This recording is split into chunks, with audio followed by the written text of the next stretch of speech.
Hello 286 ദിവസത്തെ ബഹിരാകാശവാസത്തിന് ശേഷം ഭൂമിയിലേക്ക് മടങ്ങിയെത്തിയിരിക്കുകയാണ് സുനിത വില്യംസും സഹപ്രവർത്തകനും. ഒരു ബഹിരാകാശ ദൗത്യത്തില് ഏറ്റവും അധികം സമയം ബഹിരാകാശത്ത് ചെലവഴിച്ചു എന്ന റെക്കോർഡും ബഹിരാകാശത്ത് ഏറ്റവും കൂടുതൽ സമയം നടന്നു എന്ന റെക്കോർഡും സ്വന്തമാക്കിയിട്ടാണ് സുനിത വില്യംസിന്റെ ഈ മടക്കം.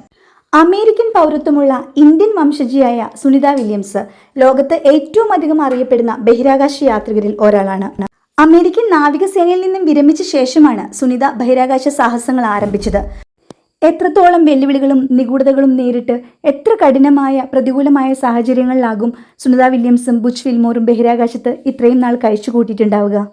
ഇത്രയധികം അനുകൂല സാഹചര്യങ്ങൾ ഈ ഭൂമിയിൽ ഉണ്ടായിട്ടും കൊച്ചു കൊച്ചു കാര്യങ്ങളിൽ പോലും ആശങ്കാകുലരാകുന്ന ഒറ്റപ്പെടലുകളുടെ പേരിൽ കടുത്ത മാനസിക സംഘർഷം അനുഭവിക്കുന്ന ഒരുപാട് പേരുണ്ട് നമ്മളുടെ ഇടയിൽ. ഭൂമിയിലേക്ക് എന്ന് തിരിച്ചെത്താൻ സാധിക്കും എന്ന് പ്രെഡിക്റ്റ് ചെയ്യാൻ പറ്റാത്ത സാഹചര്യം, തിരിച്ചെത്തിയതിനു ശേഷം ആരോഗ്യസ്ഥിതി എന്താകും എന്ന് യാതൊരു നിശ്ചയവുമില്ലാത്ത ഒരു സാഹചര്യം, എന്നിട്ടും ഇത്രയും നാൾ അവിടെ കഴിച്ചുകൂട്ടി അവർ തിരിച്ച് ഭൂമിയിലെത്തിയപ്പോൾ അവരുടെ മുഖത്ത് നിന്നും നമുക്ക് കിട്ടിയ ആ ഒരു പുഞ്ചിരി, അത് ആത്മവിശ്വാസത്തിൻ്റെ പുഞ്ചിരിയാണ്. അതിർത്തികളില്ലാതെ, വ്യത്യസ്ത ദേശീയതകളില്ലാതെ മനുഷ്യരെല്ലാവരും ഈ പ്രപഞ്ചത്തിൻ്റെ ഭാഗമാണ് എന്ന ഒരു കാഴ്ചപ്പാടാണ് ബഹിരാകാശത്ത് നിന്നും നോക്കിയപ്പോൾ സുനിത വില്യംസിനുണ്ടായത്.